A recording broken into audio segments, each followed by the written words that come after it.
Hello guys, welcome back to Mouth of the Tyne. Another live show. Tonight we're live with another one of our own, Alex Hurst. Alex, thanks very much for joining me tonight. How are you doing, my friend? You all right? Yeah, I'm really good. Thanks, mate. Ben, good to be here. Thanks for having us on.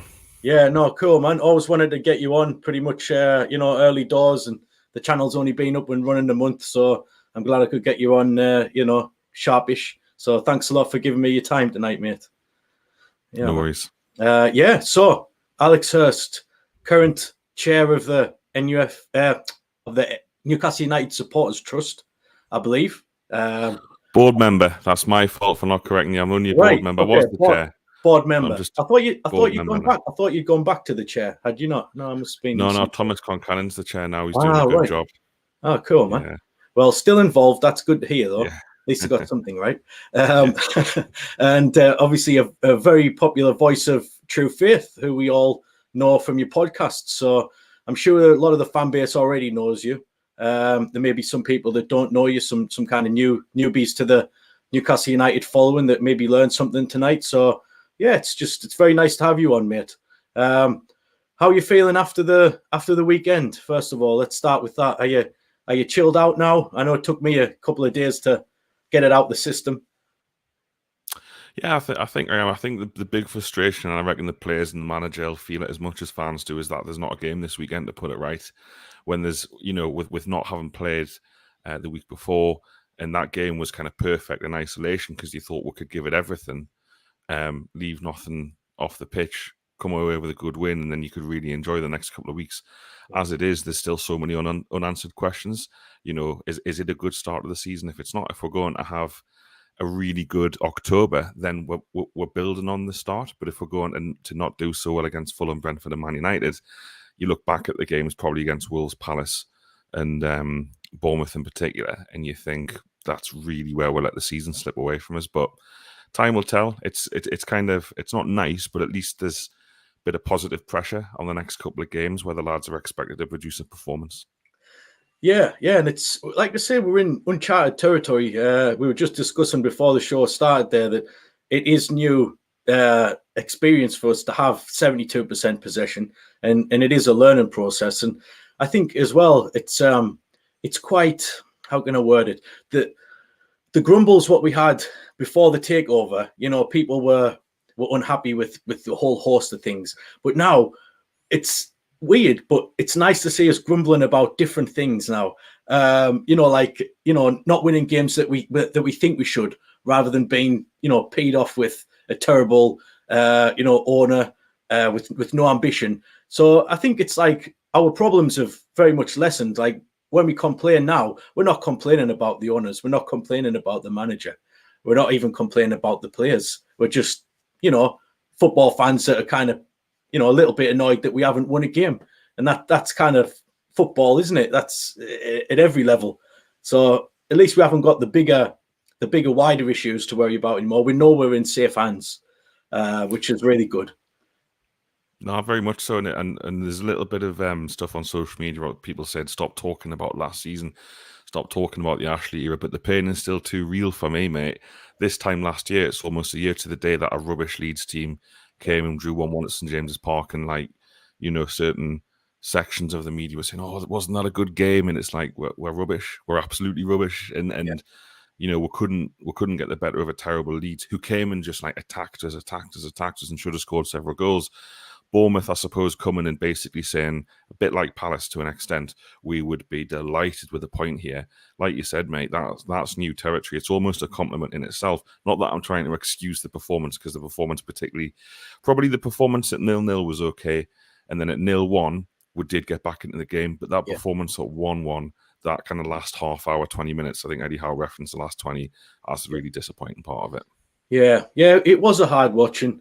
It's not about one player, but, it was noticeable when Bruno went off and Longstaff came on. And I don't want to dwell too much on the negatives of the game, but we're still lacking that squad depth, aren't we? Where, if a player of Bruno's quality gets tired on 70 minutes, the replacement being Sean Longstaff, you could see there was a drop in the level of that defensive midfield position. And, and likewise, similar with Murphy, similar with Wood. this to me will be the major issue this season, not possibly having the ability to change the game from the bench, at least for the first part of the season, the first half of the season. I feel like it's not something that's going to really change, even when Alan's back and Callum's back. It's like, we'll still not have too many options on the bench.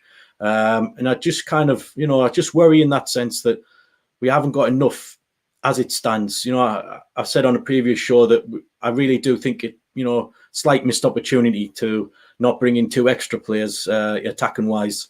But, we don't run the club. I don't run the club. I don't know the ins and outs of why they didn't or why they couldn't.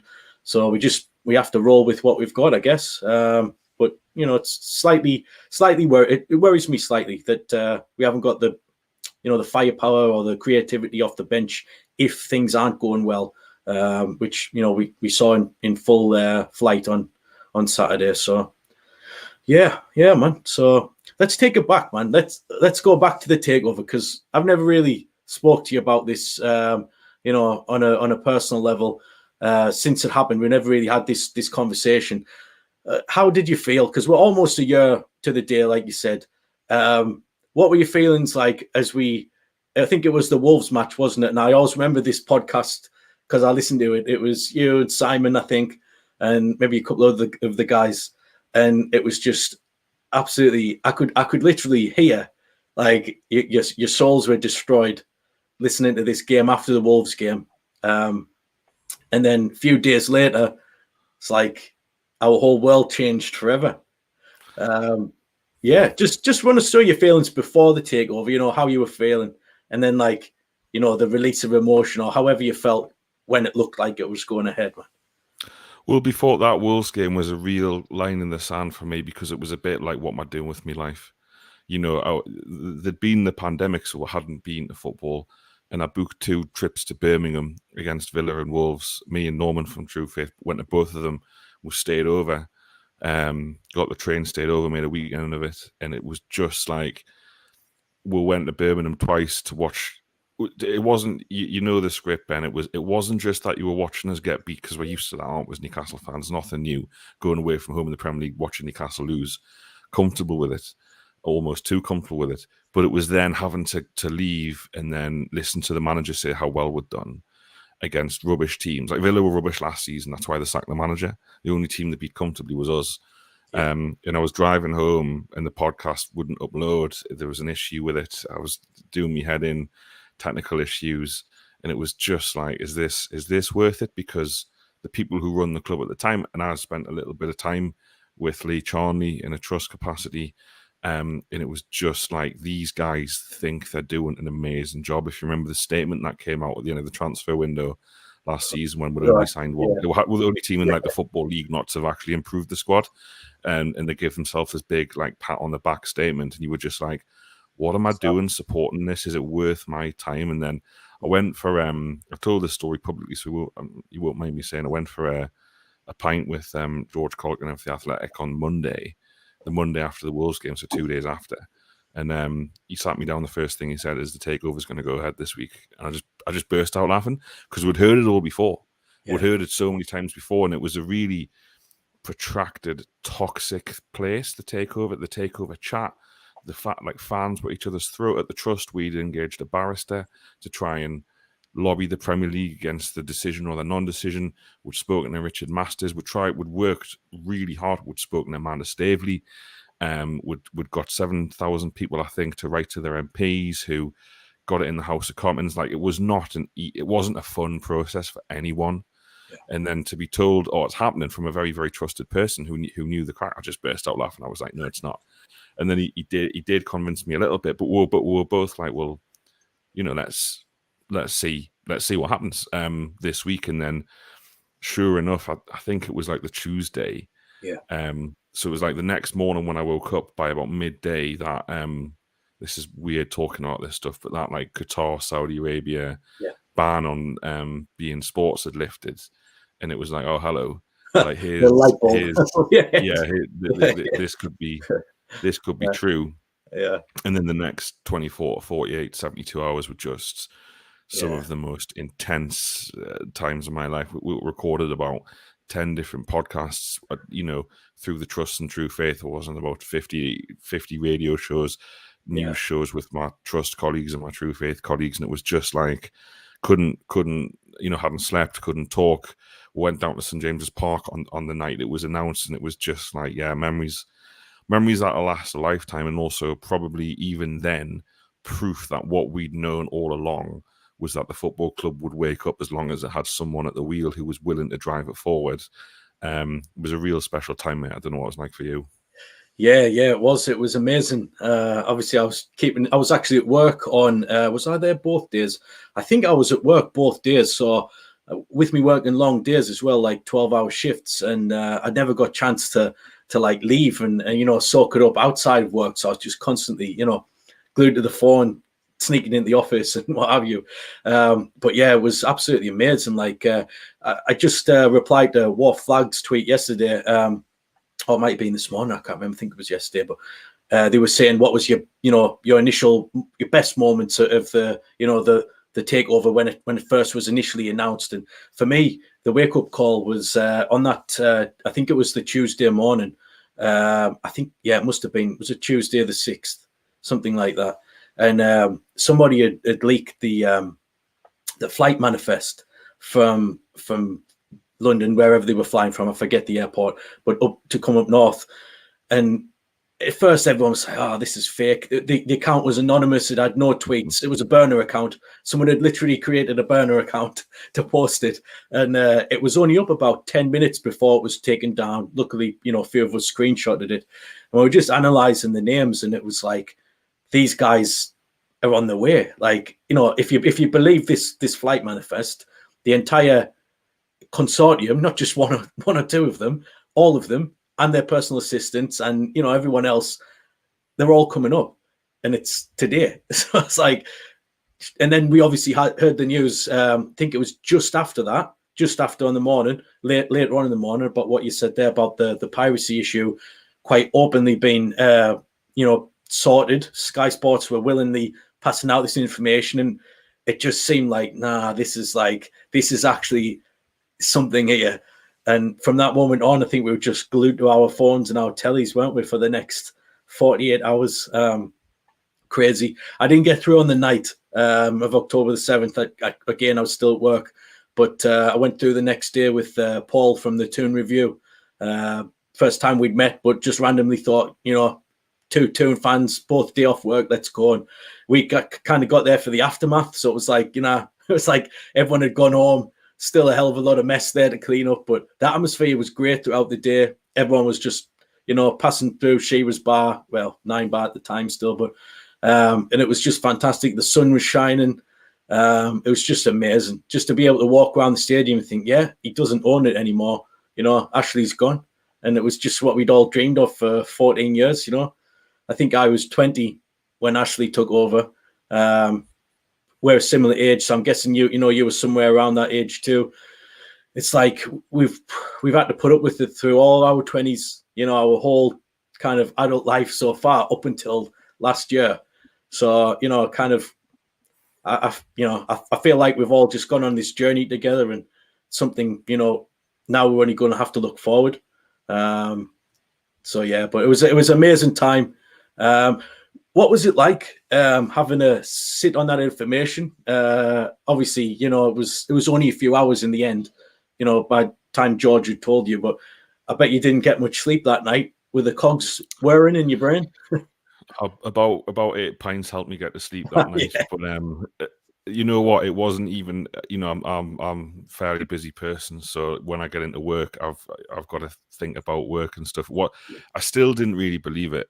Do you know, like, I don't think to be fair, I don't think anyone did. I think everyone was like, this is handy information to have until it's done.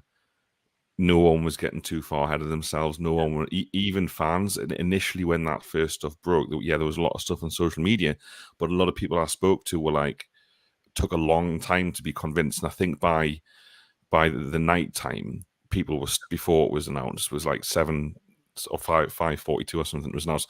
People were starting to think, right, this is now happening. They're at Jesmond Dean House. They're on camera. But I think at the time it wasn't too hard because I was just like, well, this, you know, when you want a good thing to happen, but you're so close to it, you're just like, I can't even think about it. If I think about it, it won't happen, even though that's ridiculous. Yeah, no, but I totally get you. It would be like, you know, if we were winning in a final, say we're at Wembley and we're winning, and it's like the 90th minute, it's still, you know, you're not celebrating yet, are you? Till it's full time. Yeah, totally get you, man. But no, honestly, for me, it was one of the best experiences of my life. That you know, 48 hours, just the way it unfolded and how we could like almost track it live on Twitter.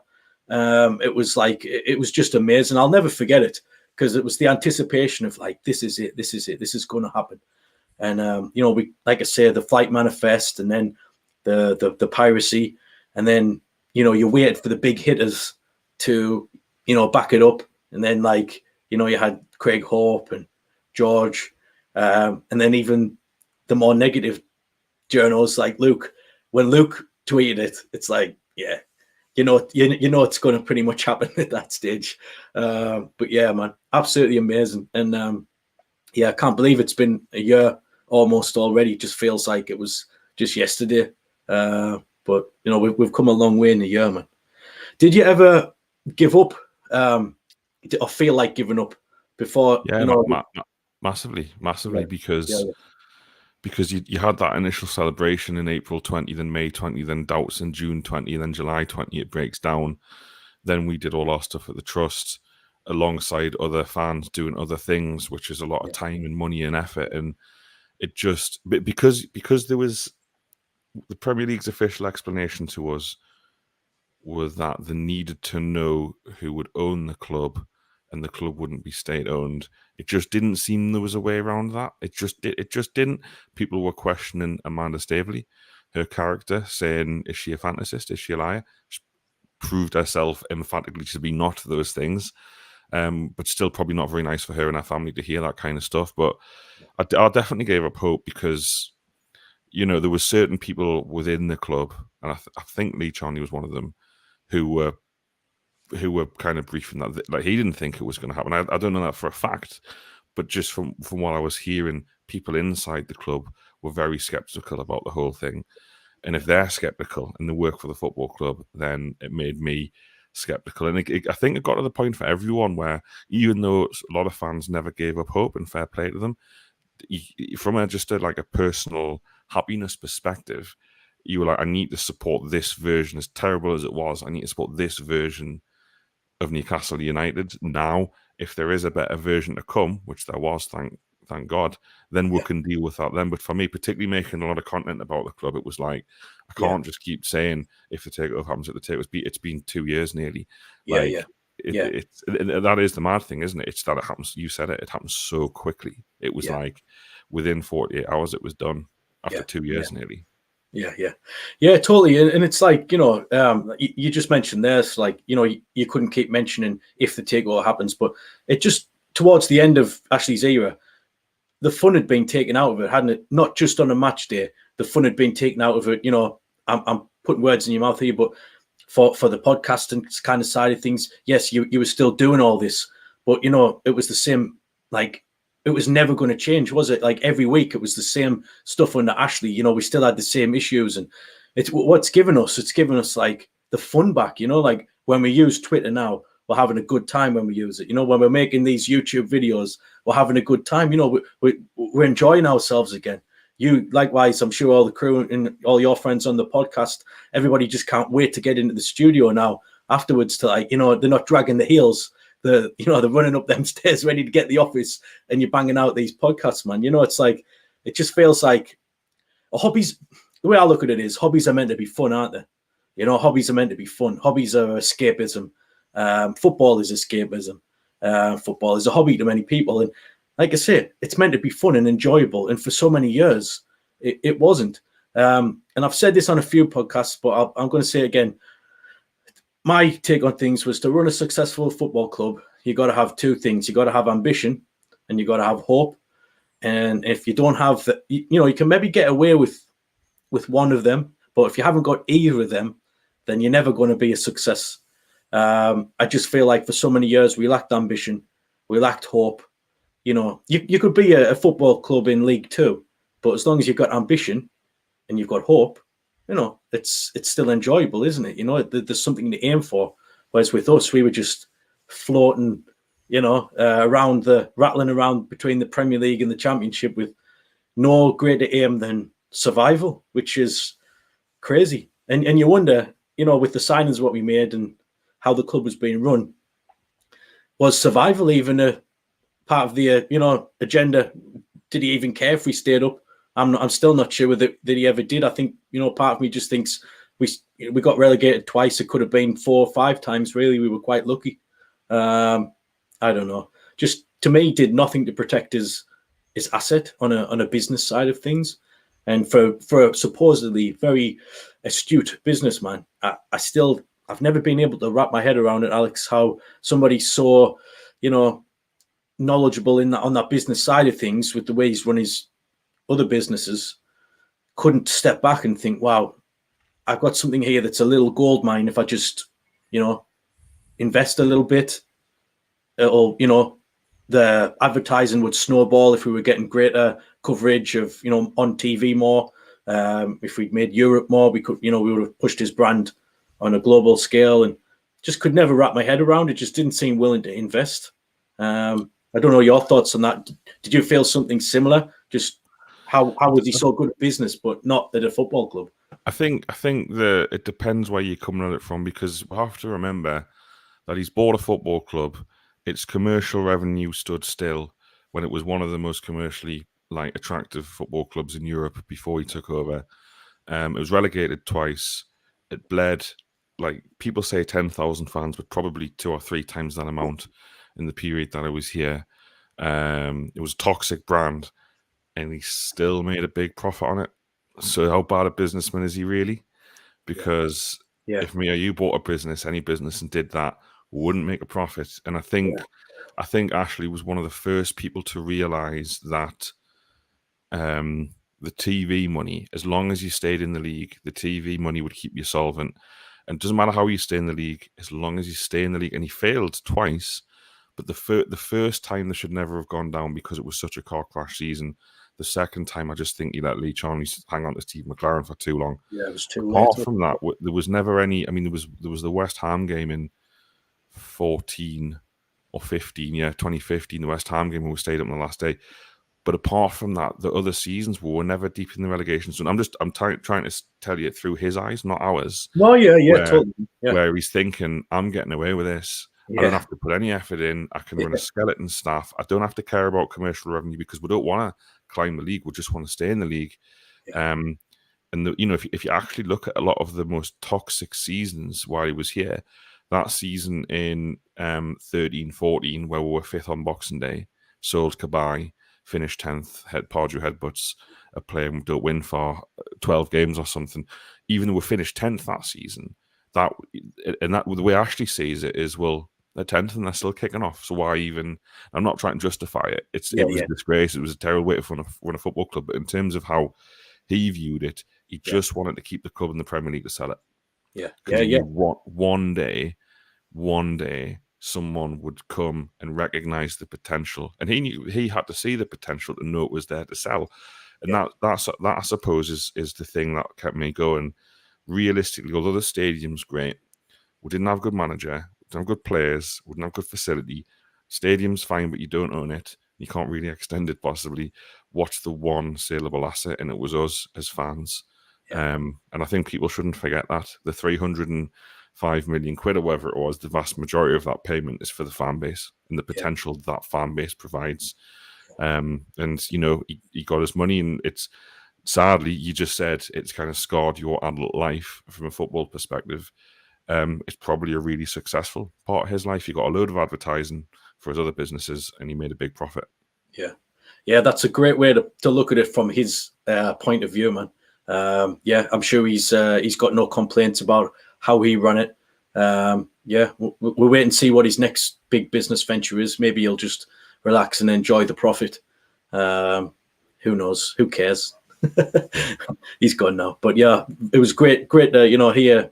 That's a very good way to look at things, and I think he's obviously nowhere near as upset as we were with the whole shit show. But yeah, man. Yeah, so we'll touch on the pledge scheme. You mentioned it just a little bit earlier on there. We've well, you guys have come to the conclusion that the money's going to go to the charities. Members of the trust have received the emails and we've voted. That's kind of ongoing processes. We're just giving you the okay, and most people are obviously fully on board with that. Yeah. So my views on the pledge scheme, it was a great idea. When you first set it up, I can't remember if I think you gave me the heads up. Someone gave me a heads up before it went live, because we were trying to generate a little bit of buzz, weren't we, in the kind of days like leading up to it. And yeah, it was. I just was over the moon. I think. Oh yeah, we actually spoke, didn't we, on the phone? I've just remembered.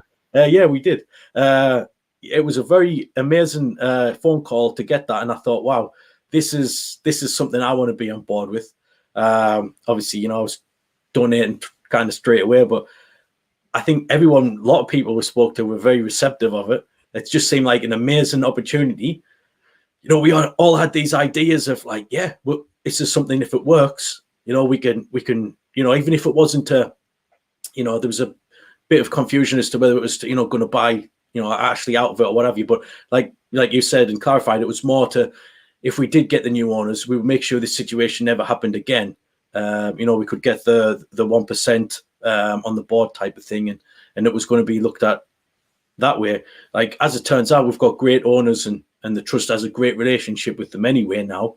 So that kind of maybe changes things slightly if they need to do. Although, it could be something that is still looked at. That's obviously something you guys will be talked about internally. But the idea itself I just thought was fantastic. And it kind of gave me a bit of hope that people still cared.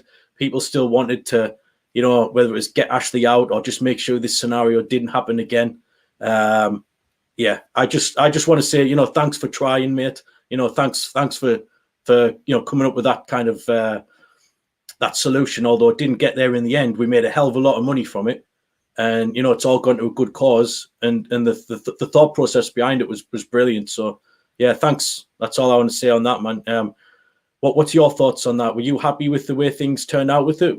Is a success in the sense that people were on board with it and the money's still going to a good cause? Massively, mate. No, thank you very much for your support on it. And I'm pleased you thought it was a worthwhile cause to back publicly and put your money towards too. From my point of view, the aim of it really was, I thought if Ashley was going to stay at the club, Newcastle fans at some point were going to be asked to put money in to keep the club afloat. And that's because I've seen, how many times have you seen fans do it? Portsmouth fans got asked for a couple of grand each back about a decade ago. Wigan fans, as recently as the pandemic, were being asked for 850 quid each to keep the club alive. It happens time and time again that when an owner's ruined a football club and it starts to fall through the leagues, fans are expected to bail it out. So we thought, well, let's get a head start. We saw what happened at Sunderland in 2018 when those blokes went in with just 5 million quid and bought a football club using the club's own money, parachute payments and stuff like that. And we just thought, let us get ahead of ourselves, because Ashley's running of the club was so bad that if we were relegated, which I'm sure you'd agree we would have been had there been no takeover last year, there was going to be no miracle promotion again. I think the chances of being automatically promoted before the pandemic from the Premier League the Championship to the Premier League after relegation were 1 in 7. It's changed a bit because of the financial disparity now, but it was 1 in 7. And we did it twice. We did it twice at the first attempt. And then if you look at what happens at someone like Sunderland, people say Ellis Short was actually, despite the fact Sunderland were terrible under him, he did put a lot of his own money in. And look at the state they're in, and he put a lot of his own money in and wrote off debts. Well, we didn't have that, so how bad a state were we going to be in? And then once it starts to cost owners to keep the lights on, to keep the grass cut, and they've got to start paying for that themselves, they just want out. They just want to cut the losses. And we thought, let's be ready. Let's be prepared. Let's not have a crisis meeting in 2025 when we're in League One and the club's on the market to anyone who will take on the debt. Let's get a head start. And like you say, I'm delighted that it wasn't needed in the end. The number one priority for me was there was a takeover in the Premier League. you know, we were never going to be able to buy a share of the club while it had this massive value in the Premier League or even the Championship. So we went into it with our eyes open, and £200,000 to local charities. It's life-changing sums of money, we hope, for some of these charities and the people they support. And we're convinced 7,000, nearly 8,000 Newcastle fans to put money into something that was just a dream, just an idea. Yeah. And you know, that's the Gallagher end. That the Gallagher end holds 8,000. So when I think about it like that, it's an awful lot of Newcastle fans thought, you know what, this is worth backing. And it was always a long-term plan. We never said we're going to achieve our aims in year 1, 2. We were only at the end of it raising money for 6 months, but it was going to be there in theory for 5, 10, 15 years.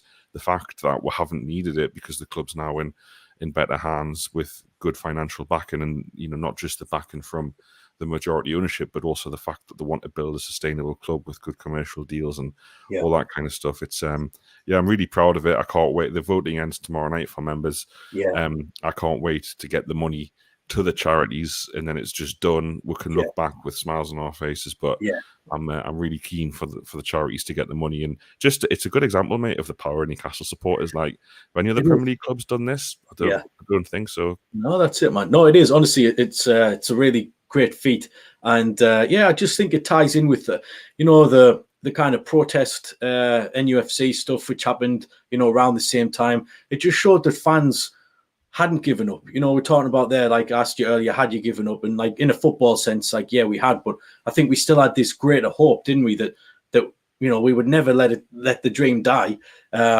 You know, whether you were doing the pledge scheme or the protest NUFC, traveling to London and stuff like that. Those guys were brilliant. And it was just like, you know, Keith writing the letter, you know, and Holly going on the trip to London, and faces like this that we know from Twitter that were like, you know, people were just standing up to be counted. You know, there was a couple of protests what didn't quite make the mark they wanted to at St. James's, which we've talked about so many times. You know, often Twitter isn't a reflection of the true match-going fan base, is it? It seems like it is at times, but in the grand scheme of things, doesn't always seem to, you know, be the case. I think that's why the protests always looked like they were going to, you know, really succeed. The walkouts or the walk-ins or the aeroplanes or what have you. But the point is, it just showed that people never gave up, man. And I just think all these little things added into the, you know, the process of keeping the dream alive, and we kept it alive just long enough to you know, see us okay for this takeover. And I just think, you know, every little bit helped. Obviously, these things what we're talking about now didn't change the actual Premier League's mind of passing it or what have you, but, you know, it's in a way kept the pressure on. It kept it in the spotlight.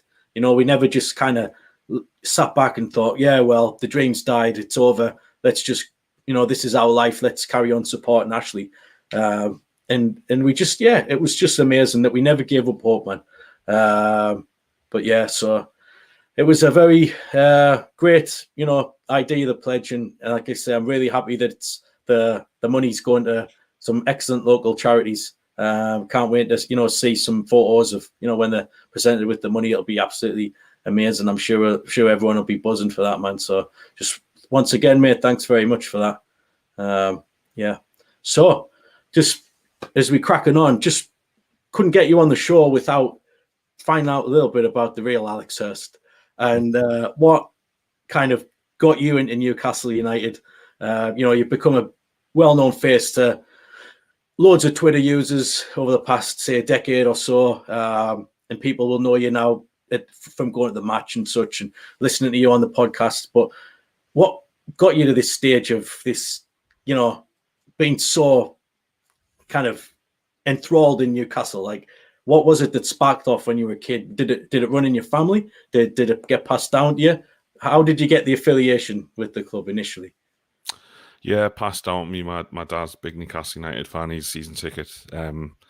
And I just suppose, I think being a kid in the 90s in Newcastle at school, there's only one football club. You know, everyone I knew played football. I played football, not very well, but I played it. And just got into it from there. And then, I think there's a lot of football these days on TV and social media, and YouTube has extensive highlights, and wasn't like that, was it? It was I deeply relied on at the time Metro Radio commentary, and then the Chronicle as well, and stuff like TalkSport, which is different to what it is now. It was a really good radio station when it first started. But and then you just get into it, and I suppose I just caught the bug earlier. I think the first relegation season I went to university and did every single game apart from one home and away, and it just becomes like part of your life in a really big way. And then I suppose I used to write for True Faith for a long time in the fanzine, and then started a podcast in 2014. And it's different. I mean, that's 8 years ago, which is nuts, but it's a different landscape now. Back then, there was only 4 or 5 podcasts. There's about 180 now across podcast and video. But I started a podcast because I had no real inclination to do one, and I didn't give it much thought.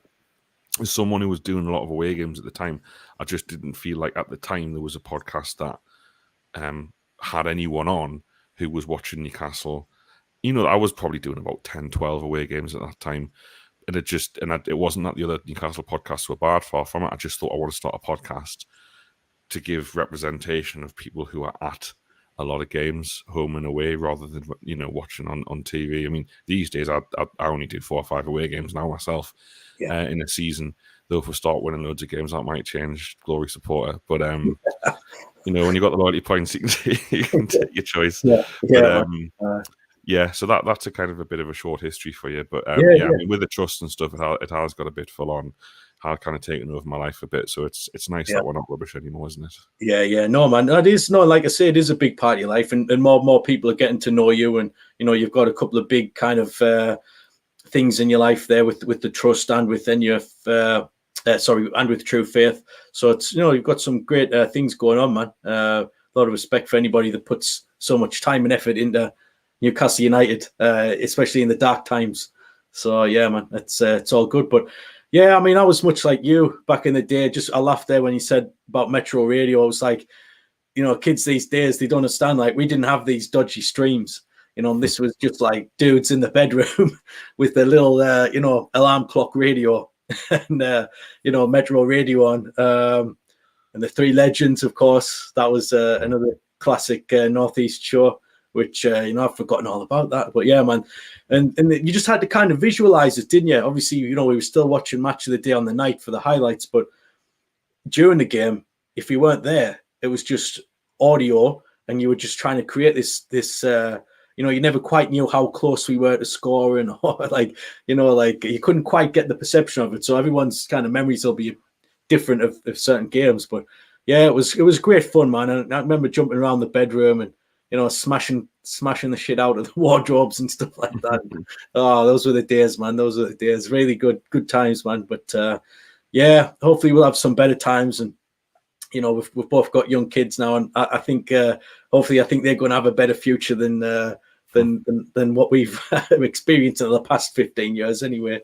So yeah, man, they've got it all to come. But yeah, it's amazing. Like I was sitting next to a young lad at the game the other day, and especially some of the young people who were like 20 years old, and that it's like Ashley was literally all they had known. Like, at least we had experienced. Yes, it was kids, and the memories are hazy, but at least we had experienced. Like the entertainers era. Like, kind of we've got the memories of this occurring. And then for me, what was the really special time, which I always remembered better because I was older, was the Sir Bobby Robson years. Just with it being the Champions League era, man. It was like you were going to school and you were talking about just like beating like Juventus, or just like these crazy stories. And it's like the nights at St James's Park, kind of that era kind of renewed my love for the football club. Obviously, I'd been supporting my whole life. I got it past through my granddad. Actually, my dad wasn't really interested in football, but my granddad was a massive Newcastle fan, and he used to play for Crooktown and for Bishop Auckland. He was a little right winger, I think. But he was a football man, and he got me into it. And but we had some dark days after the kind of initial entertainers period worn down. We had the Dalglish era and the Hullet era, which were, relatively small eras, but very dark, depressive days where I, as a fan, as a kid, lost a lot of, impetus. I couldn't be bothered with it anymore. And then when Bobby came, it was like it was full on again. We were winning again. We were having fun, scoring goals. Shearer was happy again. And it just, when we got to the Champions League, man, it was like, I said it the other day, but I would love to experience those nights at St. James's Park, man. Did you go to the Champions League matches? I'm guessing you did. But what's your memories of those? Good times, weren't there?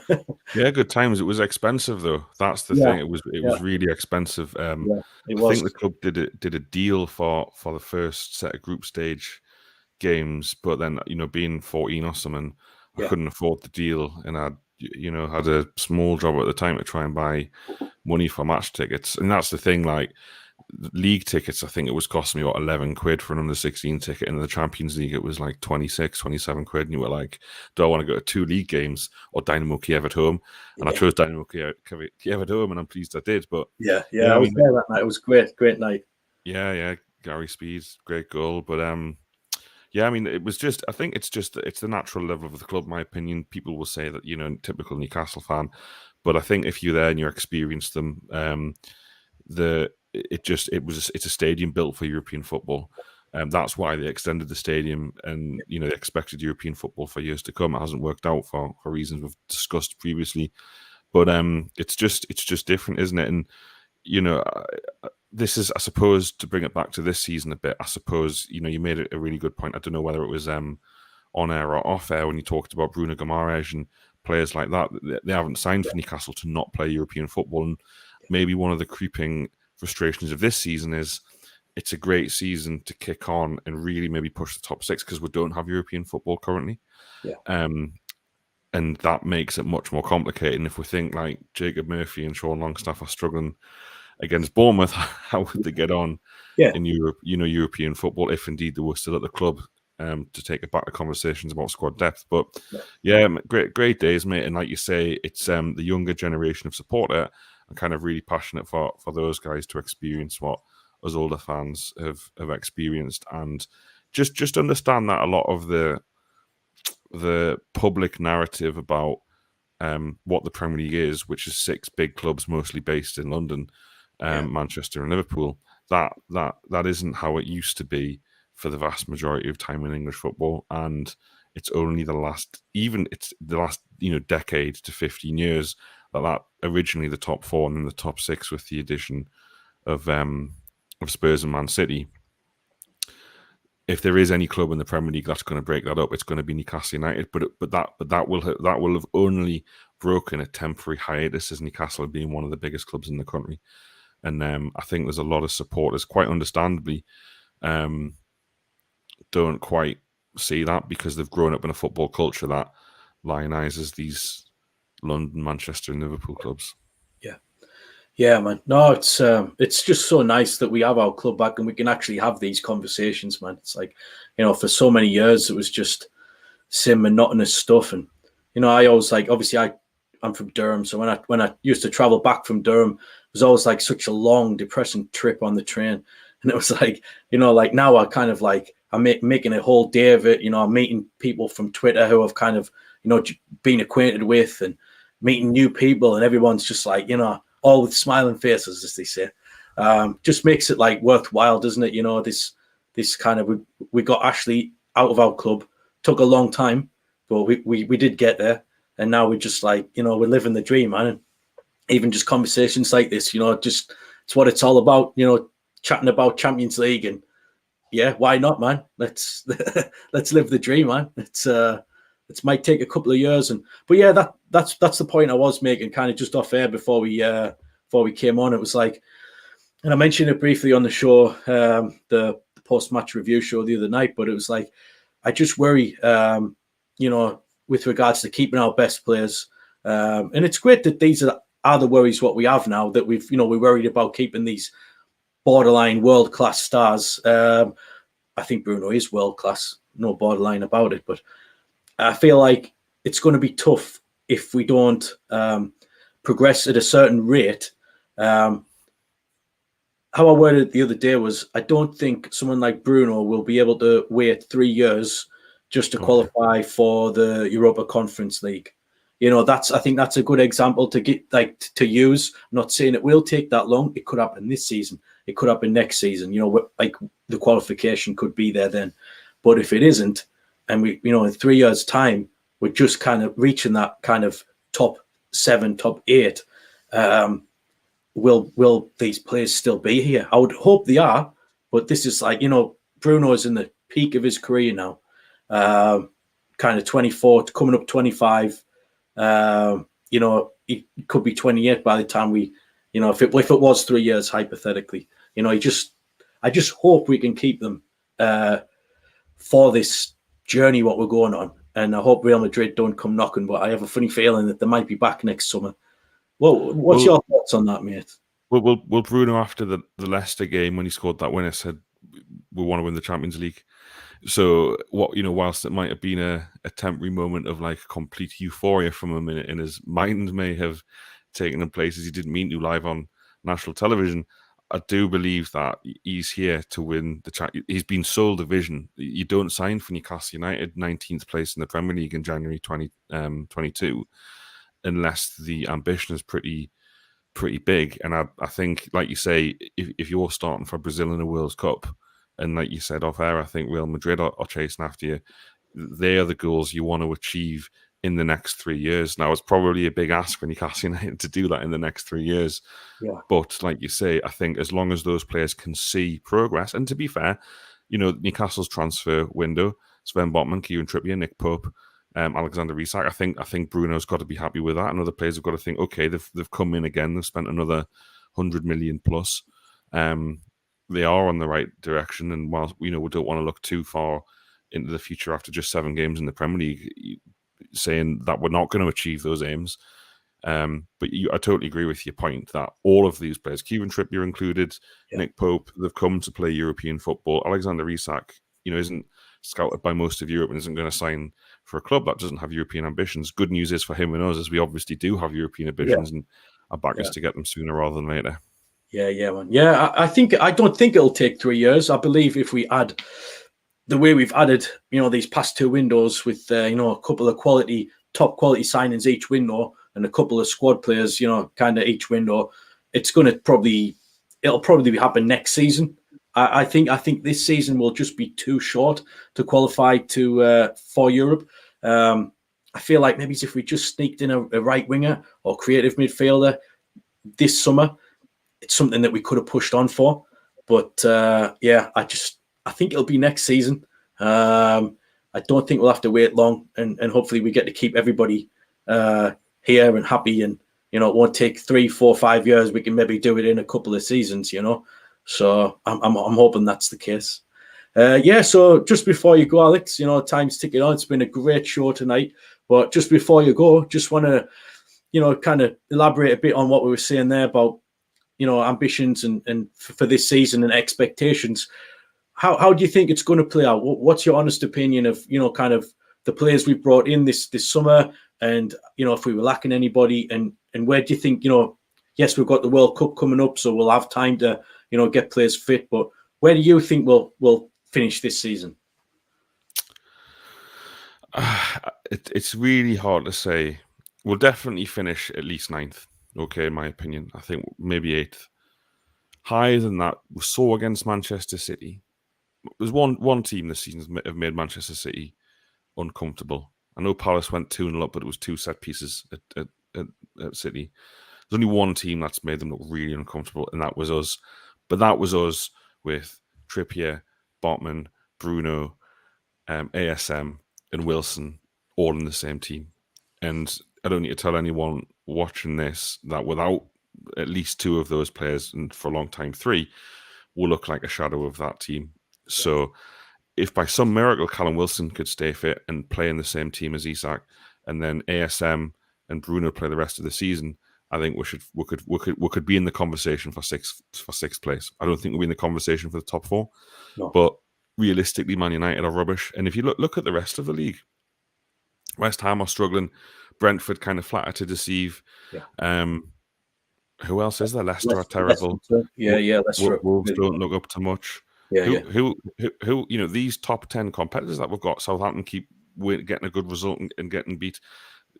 You're actually looking at the likes of Fulham at the minute, and I think we'll beat them, and then next time, I think they'll drop. I don't think they'll get relegated. I think they look like a really good side, and Silva's proved himself as a good manager, but there isn't actually anyone else in the league who at the minute you're thinking, I'm really worried about them being in our way to try and push our way into the European conversation. So I'm as much confident as I am us, if we can keep players fit, as I'm also confident in that the rest of the league's just quite average, in my opinion. Yeah, no, I'm very much on the same page as you there. It is just a shame that I would say our two best players, maybe Bruno would be up there, but two best attacking players, ASM and Wilson, are just so. I don't want to say injury prone in regards to ASM, because I was looking at his stats the other day, and last season he played 35 games. So it shows you that if he looks after himself and with a bit of luck, he's not too injury prone. But previous 2 seasons before that, he'd missed a third of the season each season. So it was like, maybe it would be harsh to use the term injury prone, but if we could just keep these 2 players fit and firing, there's no doubt in my mind that we would be able to get top 8 this season. That's honestly what I believe. But just where the doubts creep in is that they have already suffered so many injuries in the first few games of the season, and we just didn't bring that quality in at right wing or left wing or wherever, and in a kind of creative role, someone like Maddison, when these teams are sitting back and we're trying to break down a back 5, and I just worry that we might not have enough this season, man. And I don't have any qualms about us getting relegated. So that's great. It's like we're not worrying about the same things we used to worry about a year ago. It's all good in that sense. But we're just eager, aren't we? We're just like eager for this to just skyrocket. And it might just take an extra 6 months with the way injuries have panned out and FFP coming into play. But I think next season as well, we're going to have these big bumper, sponsor deals, which should help us, balance the books, so to speak, with regards to income. And I'm hoping we get another couple of marquee signings. And I just don't think it'll take very long. I just feel like, some of us are getting a little bit overeager. I mean, maybe I was getting slightly ahead of myself because I was saying top 6 at the start of the season, but I think we're just like injuries. It's gonna be tough, but I think we will get there. Hopefully the injuries are kind to us for the remainder of the season, and I think January, if we get some reinforcements, my choices will be Diaby and Maddison. I would spend big on them. I just think they're 2 players who will take you to the next level, man. Goals and assists.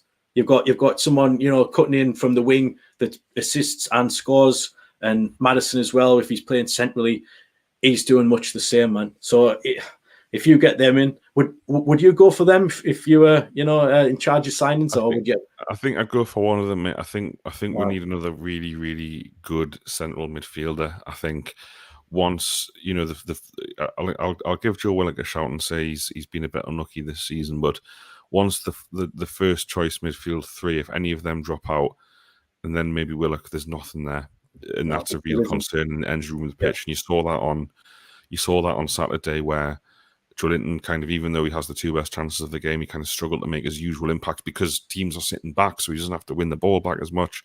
Bruno was half fit, and then Willock had a difficult day. So I think I'd go for Diaby or Maddison and spend any remaining money on that engine room. Ideally, we need a number 6 to sit in front of the back 4 and allow Bruno to play further forward. So I would only go for one of those 2, mate, for that reason. Yeah, I'm a big advocate of that as well. Like, we get a lot of people saying Bruno can play this role, and he can. But, we've seen how much it can take out of you playing in that, that deep line playmaker role. Shelvey, who Kenny's mentioned here, it did surprise me, last season when we had our great run of form with Shelvey sitting deep, who the previous season, or even earlier that season, looked like his legs had gone under Bruce. He just suddenly had this revival under Howe that showed that the fitness was still there, he could still get about. And it worked, man. It worked. Again, not a true defensive midfielder, but somebody that was able to patrol just in front of the back line, break up play, and then obviously start attacks. And if we could get that going again with Bruno playing further forward, then that kind of negates the need to bring in an attacking midfielder. And like you said there as well, you could bring in a proper defensive midfielder, out and out midfield destroyer for games where Shelvey's not fit, or even just somebody to push him a little bit. Because you look at some of the top teams, the top six, and that most of them have an out and out defensive midfielder. I thought Basuma would have been a great choice. Obviously, Spurs got him, and he hasn't really been playing, starting a lot for them this season. But he would have been my choice. Maybe if Ashworth had came in sooner, maybe we could have done something there with the Brighton connections. But I just thought Basuma would have been a great player for that. Sit him in there and then let everyone else just play freely. And it's a shame he went to Spurs, but who knows? We might still be able to get a player of that caliber in the future, man. But I think just to finish off what Kenny said there, Shelvey has been a huge miss. I feel like some of us didn't really appreciate how big a miss he would be. I think I did actually tweet at the time of the injury that in my opinion it would be a big loss, and I didn't maybe quite even myself didn't estimate how big a loss it would be, because I really do feel like we would have picked up more points this season if Shelvey had been in and around the team. But yeah, man, it's just nice to, like I say, we've got our club back. We can talk about football again, and shows like this. We've just talked an hour there on the football side of things, and it's just great that this is what we can do now. You know what I mean? It's like, we had so many dark days on Ashley where, we just didn't feel like, I didn't feel like talking about Newcastle. I wouldn't have dreamed of starting a show like this back in the, a few years ago. I could barely force myself to go to the game. So, that's why I say I've got a lot of respect for you guys that kept pushing on with the content through these dark ages. And now, when we get to the side, hopefully reap the rewards. And, you've got more people interested in the club. You've got more people want to listen, want to watch. The fan base has grown. It's just a great time to be a Newcastle fan, man. So, yeah, I'm sure you feel the same. Yeah, very much so, mate. Well said.